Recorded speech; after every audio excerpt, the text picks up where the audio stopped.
Hi everyone, I'm John C. Morley, the host of the JMOR Tech Talk Show and Inspirations for Your Life.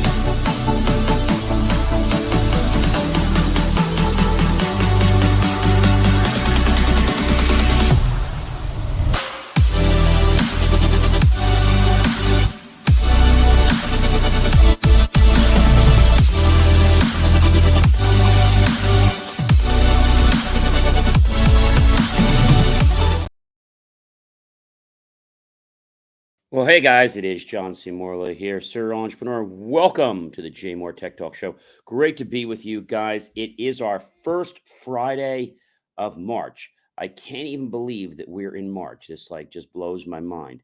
Anyway, we have a really great show for you guys tonight. And so, thinking about technology, thinking about, the pandemic, a lot of businesses surged and some kind of dropped and someone out of business, unfortunately. One business that really was booming for a while was Zoom. And they've been having a job just to keep their shirt on. And so something interesting happened there. Zoom fires their president. Ouch. Wow. They abruptly fired their president. This is according to Bloomberg.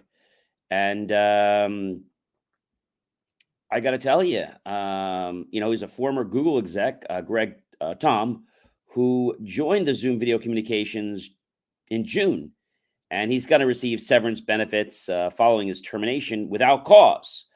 Tom was on a $400,000 annual salary and had been granted $45 million, ladies and gentlemen, in stock that would vest over 4 years, and this is all per Bloomberg.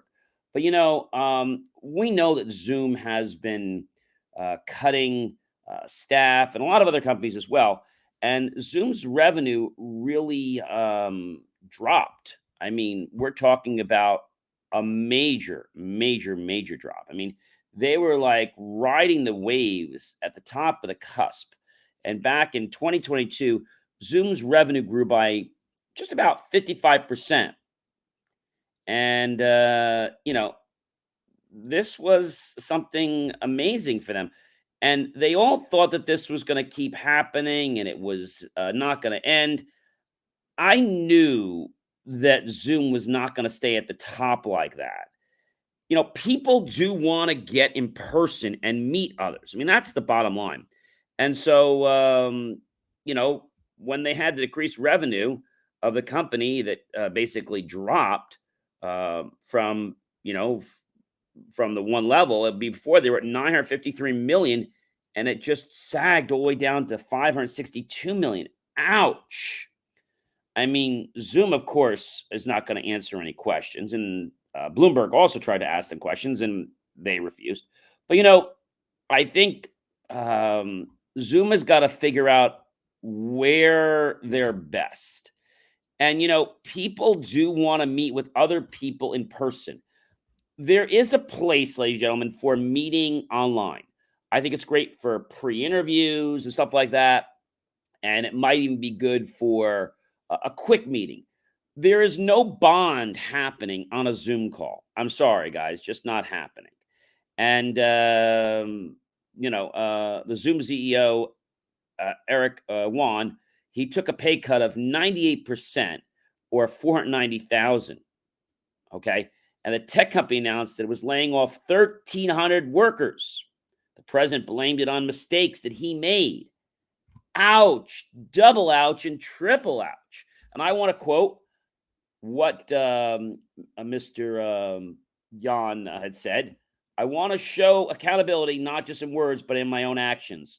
Close quote, he told staff. So he really didn't plan for the fact that, people are going to start meeting in person again. And everyone, I know lots of networking groups that are just like, married at the hip with Zoom. And then, we all had all these issues with the security and things like that. And I think that's what caused the problem. It wasn't just the pandemic, it was the fact that they were very negligible in the way they handled the security issues. I don't know. This is a big problem. And, bottom line, everyone, it's all about the money. Even if they don't say it's about the money or they say it's without cause, it's about the money, you know. And I have to tell you that he had a vision, but then all of a sudden he wasn't ready when sales changed. He wasn't ready to adapt to the market. A wise person once told me, John, in order to be successful in the market, you need to be a chameleon.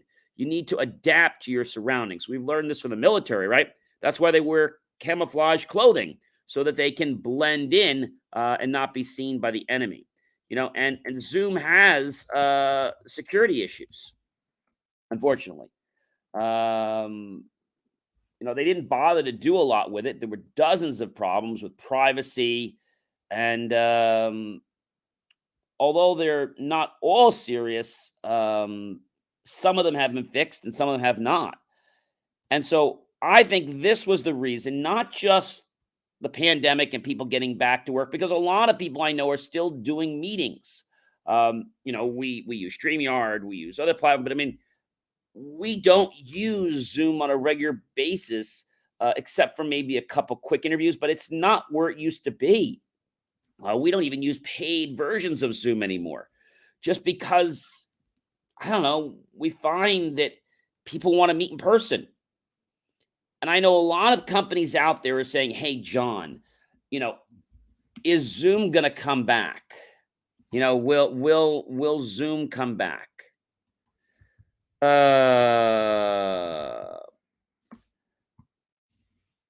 It's tough to say. After this down in sales for them. The problem is that they are not looking at any newer markets, okay? And they've been requiring new minimum versions every 3 months. They're having issues with some add-ons. So what is the future for Zoom communications? What's the future for that? Well, video-enabled persistent space. They all were trying to go there. We saw what happened with Facebook and Meta, how they actually were the first to allow a courtroom to take their proceedings virtual. And they actually had the idea of the avatars. Pretty cool, right? Out of 24 analysts, 4 of them, that's 16.67%, recommended Zoom as a strong buy. Okay. And 8.33% are recommending ZM as a buy. And so 66.7% are saying Zoom should be a hold. So again, 24 analysts, 4 are recommending Zoom as a strong buy. 8.33% are recommending Zoom as just a buy. That's 16 or 66.67%. And those people are recommending Zoom as a hold at 1, and 4.17% are recommending Zoom as a sell, and 4.17% are recommending Zoom as a strong sell. So the question everyone has to say is, will Zoom keep growing? Zoom's operating expenses are really starting to grow exponentially. And that's one thing you don't want to do. You want your sales to grow and you want to lower the cost of your expenses.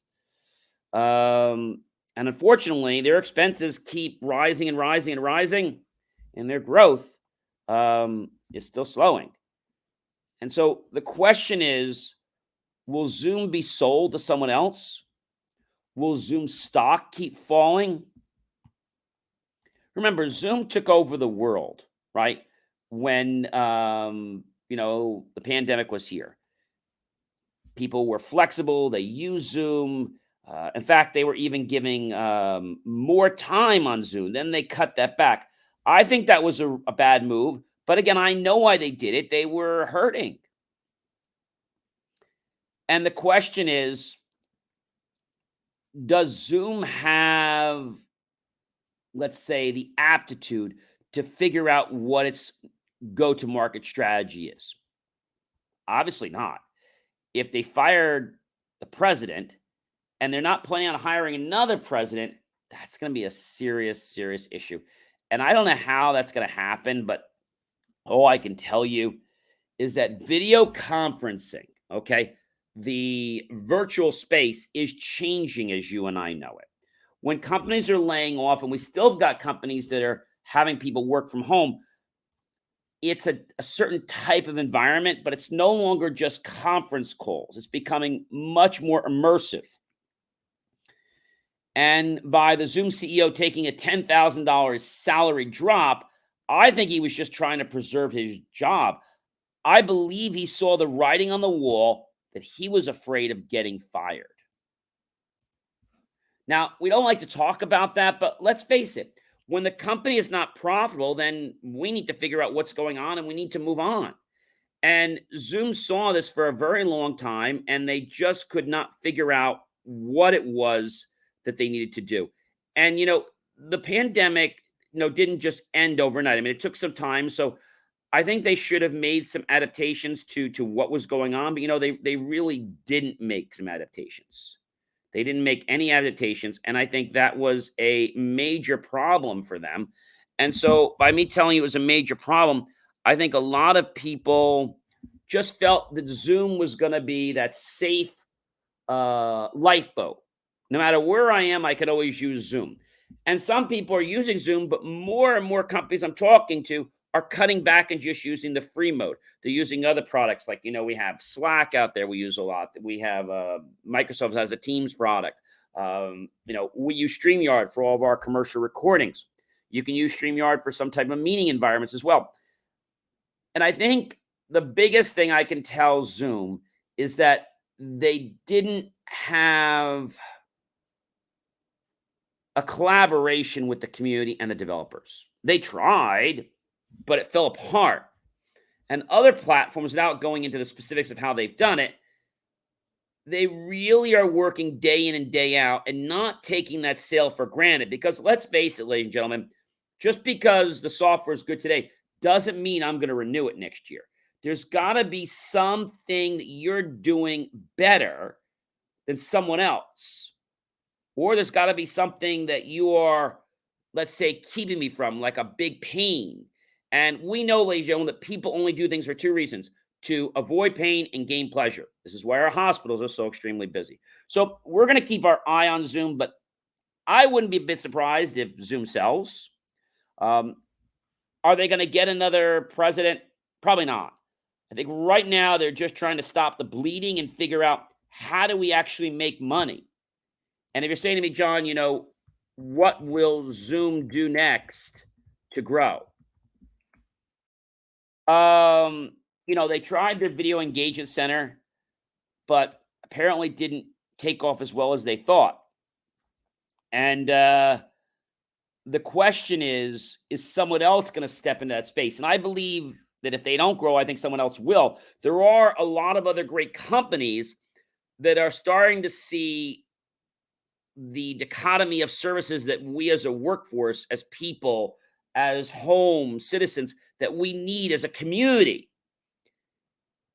And those are the people, ladies and gentlemen, that we're going to buy from, right? Even something as simple, ladies and gentlemen, as picking who's going to host my podcast, right? There are so many podcast networks out there that want to host, but, there's a lot of them out there that are not reliable. And most of them don't even have phone support. Not that you need that in the tech industry, but my point is that you got to really shop around and figure out, what do you need? And how are you going to use that tool that they're providing you to get to the next level? All right, I know I kind of killed Zoom here. Again, my thoughts and I say sympathies and prayers for, obviously the president of Zoom, and also the other people that are being laid off, because it's never a good time to be laid off. And I think Zoom should have saw the writing on the wall and said, hey, wait a minute, our sales are going down. We better do something. Like if you're in a pool, right? and let's say somebody's drowning, do you suddenly wait for them to yell help? No, if you see they're not coming up in a short period of time, you're already after them trying to save them.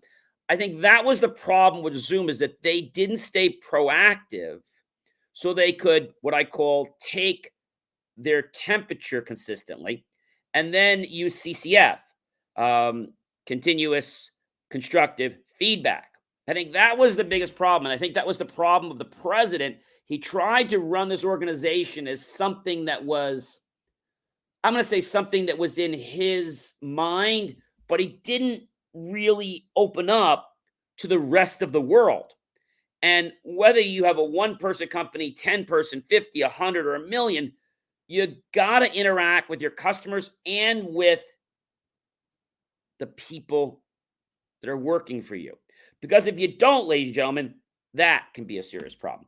All right, let me move on to our next problem. So the question I have right now, as we're talking a lot about this, and I know you're probably saying to me, what could be more important than that? Well, will President Biden's plan make a difference in cybersecurity?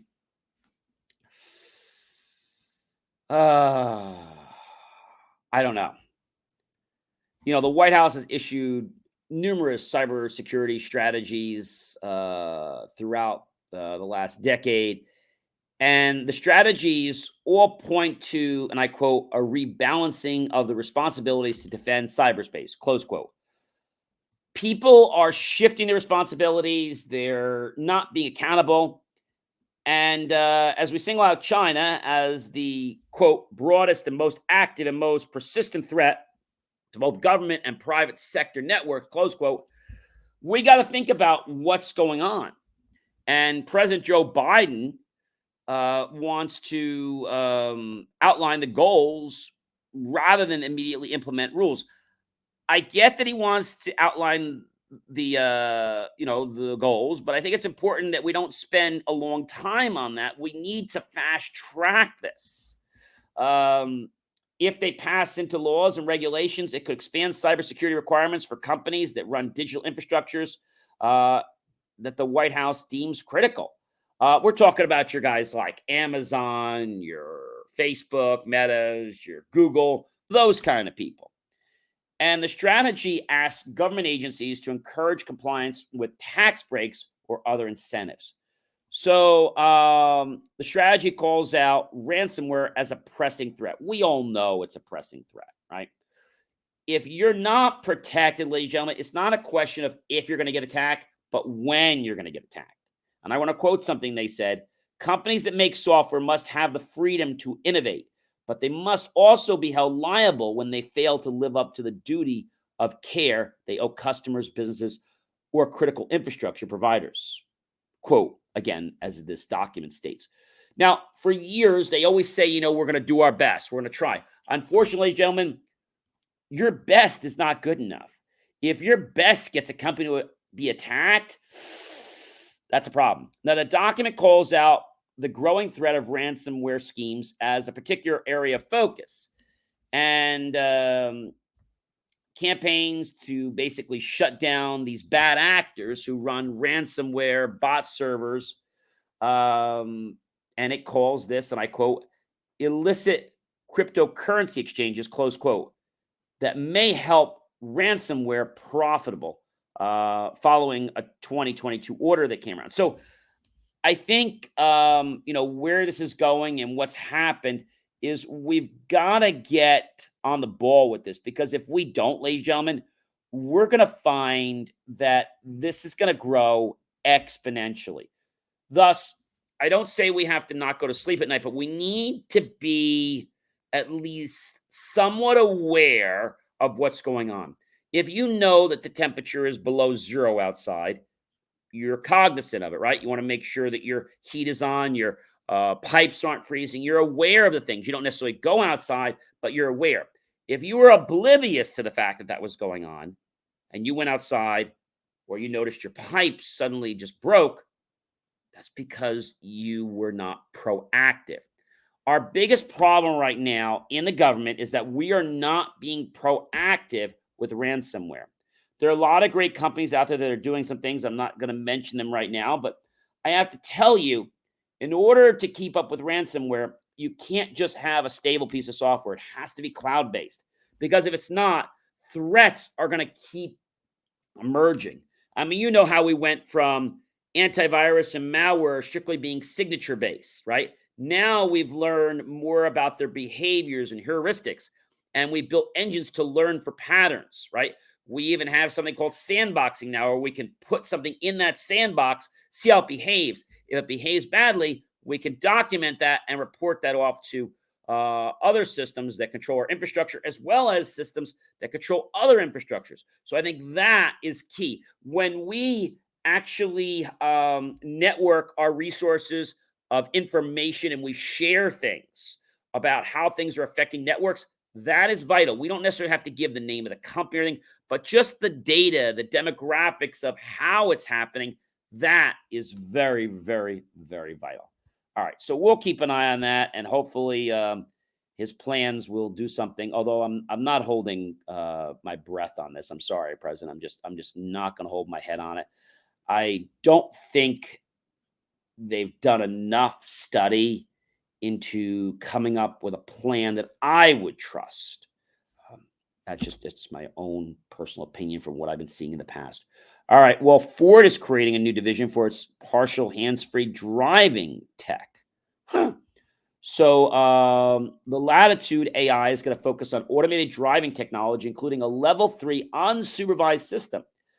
Ford I should say, rehired 500 employees of the shuttered Argo AI to staff to this new subsidiary. Now, I think everyone wants to be the first one to the party with the best toy. What I want to tell you, though, is the one that makes it to the party first is not going to get all the accolades, is not going to get all the praise because there's going to be problems with it. It's going to be the second or third company that actually learns what went wrong and reinvents so they can find something that is going to be cool. Now, that's not something that's going to happen overnight, but so many people are rushing to it. And, you know, Argo's AI was shut down not too long ago. Ford said, and I quote, it would shift its spending from level 4 driverless technology to level 2 and level 3 driver assisted products. So it sounds like they're trying to stay away from, let's say, the virus of, and I say virus, of the level 4 because, you know, there's a lot of liabilities. We don't have all the resources yet to do level 4 driverless technology, but we do have some great resources for better lane keeping assist and products like that. And I want to make another quote that they said, quoting, we're optimistic about a future for L4 ADAS, but profitable, fully autonomous vehicles at scale are a long way off, and we won't necessarily have to create that technology ourselves, close quote. Ford CEO Jim Farley had said. And so they get it. They know that they don't want to be the ones creating it. They want somebody else to go through that whole brink. Ford isn't the only automaker to bet big on driver-assisted technology. Mercedes-Benz and Volvo are investing quite a heavy penny in unsupervised highway driving features, which will include things like using long-range LiDAR laser sensors to enhance the vehicle's object detection abilities. And General Motors has said that its Ultra Cruise system will work in 95% of driving scenarios. Ford has yet to announce any LiDAR-equipped vehicles of its own, but no doubt the Latitude AI will be involved in any future announcement. Now, what I have to tell you, ladies and gentlemen, is that, you know, on my vehicle, I have lane keeping assist. I have, you know, the radar, the smart radar, where, you know, you put it on and it'll actually keep that safe driving distance. So it will automatically apply the brake and it will accelerate to maintain that speed appropriately. However, when you use this technology or rely on it when the weather's bad, what happens is the car will literally drop out. And if, let's say, the weather is bad and you try to engage, it'll give you an error. It won't do anything. So I think that's good. But I think what we're going to find out is that the technology is going to get better. It's going to get more reliable. And when it gets more reliable, we can depend on it. And then maybe someday we can move toward the vehicles like we are talking about, like Ford is saying they're a long way off, but obviously the level 4 technology. And I think it's gonna be something cool, but it's gonna be more of a conglomeration. Okay, without to get into this can of worms, but the World Wide Web actually didn't start in just one place. Okay, it didn't start in just one place. Um, I think what a lot of people don't realize is the W3C, which is an international community that develops open standards to ensure the long term growth of the web. That's ww3.org. They are the ones, ladies and gentlemen, that have worked in things like the automotive and transportation, entertainment, TV and broadcasting, publishing, web payments, web of data, web and telecommunications, and the web of things. You've heard it called Internet of Things, well, they call it the web of things. Okay, same thing. They've worked on code of ethics and professional conduct. They've worked on community groups. And so they've actually helped embrace many developers with APIs to the W3 standards, validations. They've made cheat sheets. They've done more with open source software, web platform tests, and W3CX training. So I think what a lot of people don't understand is that when we have open source, it is still secure as long as the public and private is kept appropriately. People say to me, John, well, it's open source, so I don't want to have that. Don't fret because it's open source. Some of the best open source stuff is actually more secure than some of the closed stuff because there's still parts of it that stay secure. So that's something I definitely want to share with you. So Ford and other car makers, we're going to keep an eye on you and see where we're going with technology. We already know that more features are becoming required on cars as a standard. They're not something that you have to pay extra for. That's pretty key. All right. So we've been talking, ladies and gentlemen, about this next culprit for a long time. And yes, it's Dish. Dish says it's finally making progress with its outage. But my question, ladies and gentlemen, is this just seems so off the wall. Okay. That this could happen. And when I go to their website, which I just did right now, it says, thank you for your patience. They update a little more. It has a nice little red color now, and they made a nice little banner. And then for common issues, they take and click on customer support. And then you can go to their frequently asked questions, their knowledge base. You can click on something and, basically look at the question and hopefully, you can go from there. Like it says, will I be charged any late fees for not being able to make a payment on time? When our systems are back up, we will review accounts for late fees that occurred while customers were unable to make payments, and those late fees will be removed. Okay. They got another question on there. I'm trying to make a payment. Will my service be shut off in the meantime? Sounds like the same thing. We're currently experiencing issues with processing payments and making account updates for some customers. If you are affected, you will not lose your service while we're resolving this issue. Thanks for being a valued Dish customer. Okay. People are calling me about upgrading my equipment. Is this a hoax? For your protection, Dish Network will never call or email you asking for your personal, financial, or Dish account related information. This includes your account number, receiver number, social security number, banking information, credit card or debit card information, and or your Dish PIN. Please do not give out this information. It's been a few days and the system is still down. Due to a system issue, some users may experience difficulty signing into their account and accessing customer support. We appreciate your patience as we work to restore our customer care systems as soon as possible. Trying to make changes to my other service, cancel programming changes, pause others, and can't. A system issue is impacting some of our customer service operations. The same basically nonsense all over again. Technician never showed or nobody called me. We're sorry for the inconvenience. An internal system issue is impacting some of our customer service operations. We'll be able to help you out as soon as our systems are back up.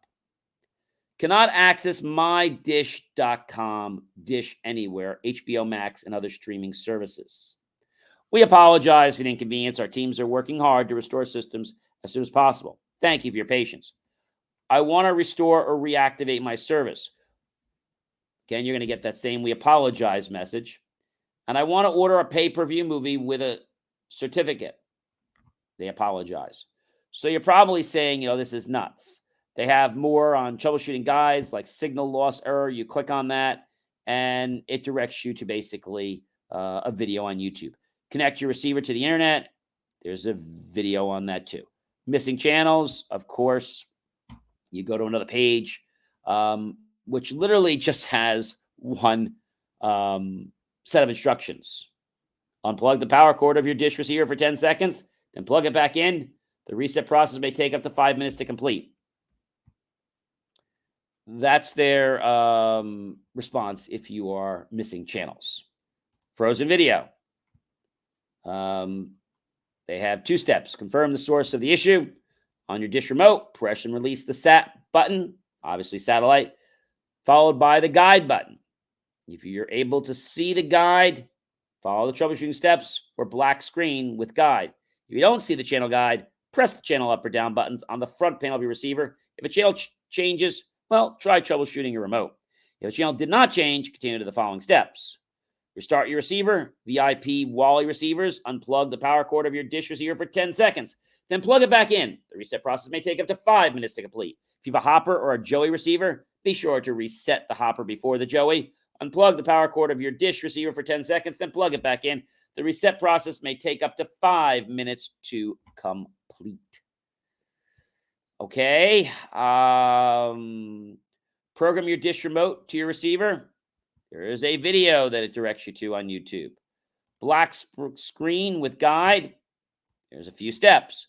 Put your receiver on standby mode. Press the power button on the front of your receiver. Wait 10 seconds. Then power button again to turn it back on.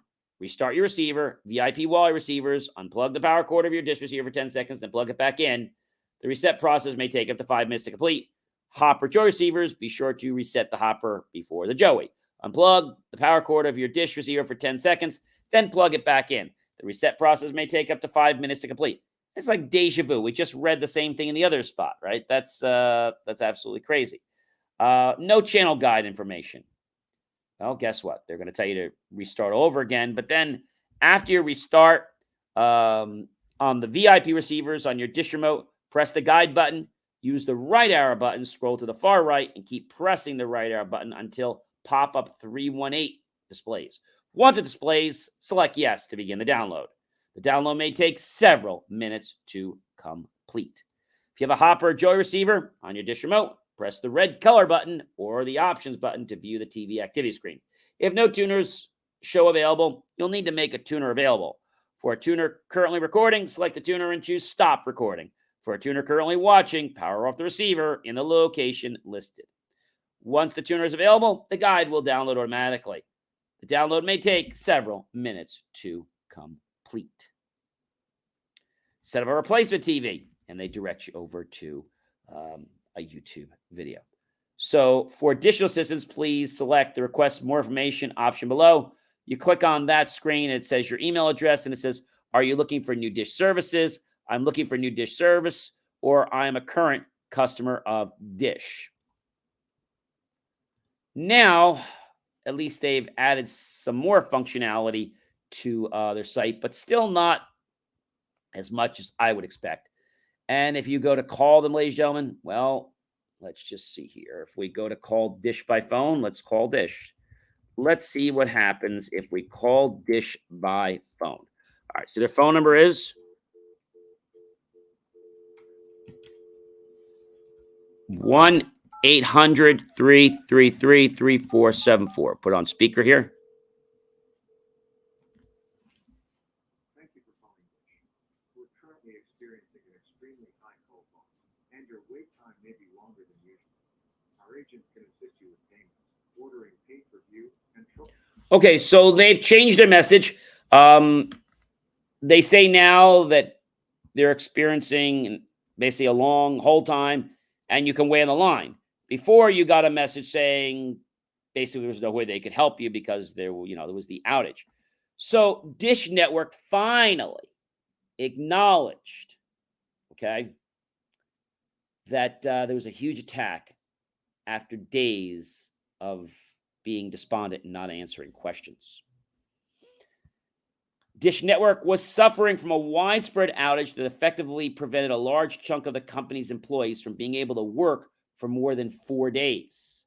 Dish tried to downplay the scope of the problem in press reports, stating that they'd experienced an ambiguous systems issue. 5 days in, and it was finally revealed that the company had been hacked, subjected to a ransomware attack. And yes, ladies and gentlemen, subscriber data had been compromised. But of course, customers didn't find this out from Dish. They only learned about it when it was leaked from other internal communications. Dish has told its employees, and I quote, investigating a cybersecurity incident, close quote. And that's it.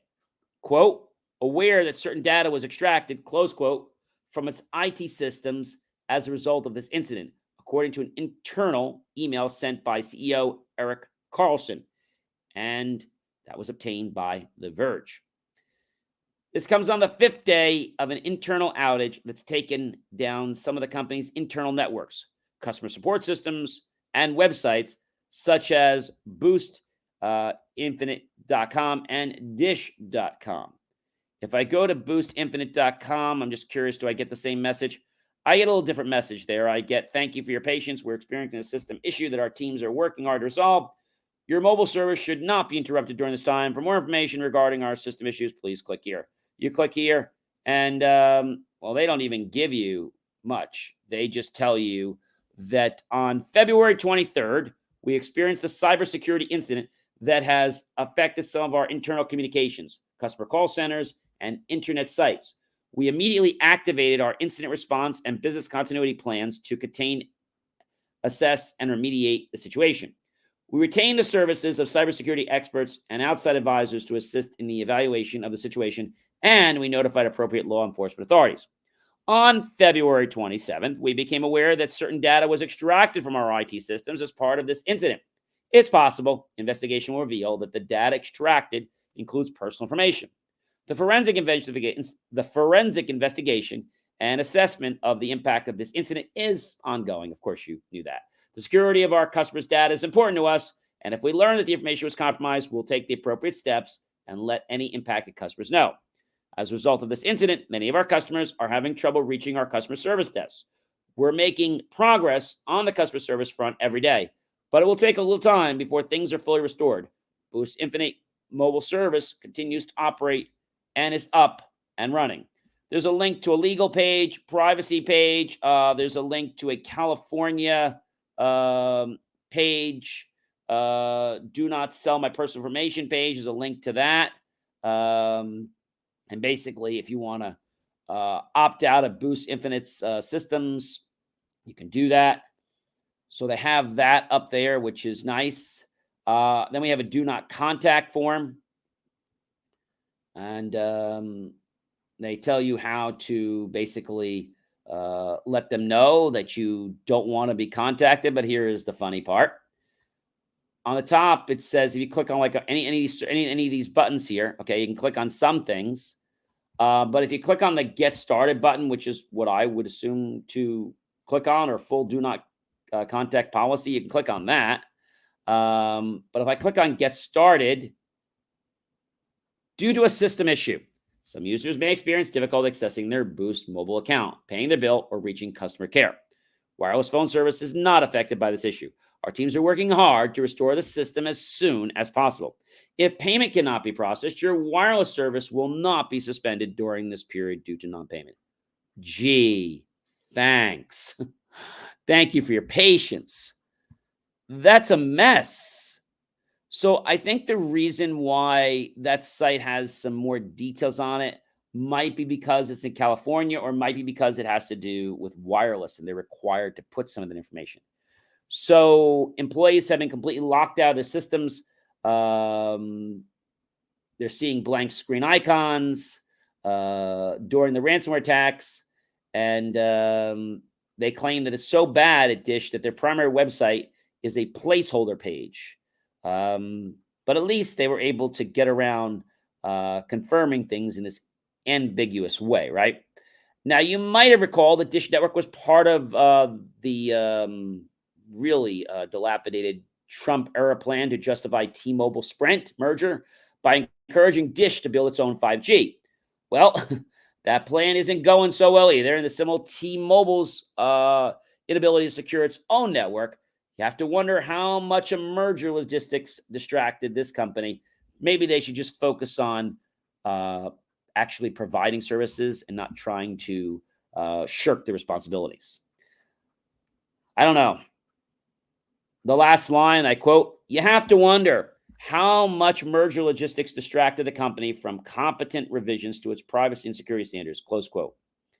It's not possible to make competent revisions to privacy and security standards when competence is not their skill set or they don't have any to revise. Yeah, how do you revise a plan when you don't even have a benchmark to work from?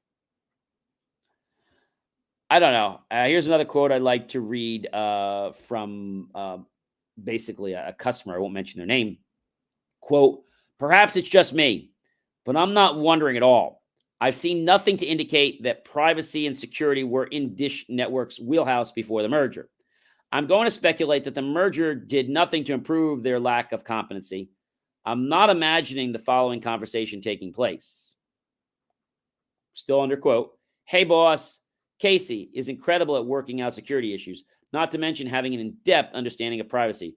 Let's put them on the merger," close quote. I want to bring up something here about this company. So I had a friend of mine that was applying to work for this company, and they put him through so many rigmaroles. He told me he got there in the morning at 8, and he was going through interviews for like 4 or 5 hours. And these weren't even valid interviews. It was like they kept moving from one step to the other. He said it was really just a futile waste of his time. I want to say that companies need to be competent. And I'm not just talking about this company, I'm talking about all companies, because a lot of these wireless companies, and the one that we know in the US that got bought out by a French company, they're really not good when it comes to customer service. If I have one more person when I pick up the phone and they say, "I'll be happy to help you with that one." What one? I wasn't talking about a one. Yeah, we'll work on that one. What are you even talking about? I don't know, ladies and gentlemen. So it doesn't surprise me what happened there. I just hope that they get everything back up soon. And if you are a Dish customer, I would tell you right now to make sure that you change your credit cards and make sure your information is confidential. Check your credit reports. You can go through the freecreditreport.com, get your 3 credit reports, and if anything is wrong, make sure you submit a dispute so that can be fixed. All right. We have one more little story that I want to share with you tonight. How many of you out there have heard of Ring? Ring, ring, ring. I'm not talking about the company Ring that does phones. I'm talking about many of Ring's features will not be free any longer. Yes, I'm talking about Ring Alarm, Ring doorbells. You know who I mean. So Ring is now requiring a subscription for more camera and alarm features. This started, I guess, based on some conversation. And on March 29th, okay, obviously of 2023, all new users of the Ring Alarm security system will have to pay for basic features such as arming and disarming the system and using Alexa voice control. Ring cameras are also losing free features for existing customers too. I think that's terrible. So another company will charge its customers more money for using existing features as a subscription-based smart home becomes the norm. I think that is just a crime. That's legalized crime. Amazon owns Ring and is making several free features part of its paid subscription program starting March 29th, as I mentioned. As of that date, if you have a Ring video doorbell or camera, you will no longer have access to home and away modes in the app without a paid subscription, starting at $3.99 a month or $39.99 a year. Modes is a simple way to tell all your cameras to stop detecting motion when you're home and start when you leave. That's a very valuable feature, and they're going to charge for it.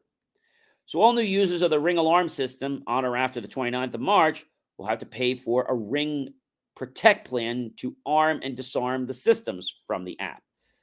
You can use the modes feature, receive notifications, and control it with their Alexa voice system. Linking your Ring doorbell and cameras to your alarm system will also now cost you some money.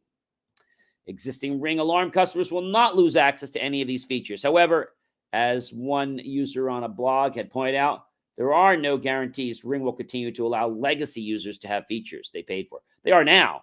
Quote, based on this type of behavior, I assume they will be boiling us for hogs at some point. This is the misdirection stage, close quote, he wrote. So I think this comes down to the fact that it's a problem. And if you're saying to me, hey, John, Simply Safe, which was another company out there that does the fees for alarms, used to charge for access to its app, but introduced a free tier that provides 3 basic features, like due to pressure from competitors like Ring, they don't charge for self-monitoring or integration with Alexa, but they do charge for access to their own home automation system. So to get access to for the Ring app and Alexa to control your alarm, new users will now need to sign up for the basic Ring Protect plan at $3.99 a month or $39.99 a year. You only need to pay for the Pro plan, $20 a month or $200 a year if you want to add professional monitoring to your system or any of the other features that they offer.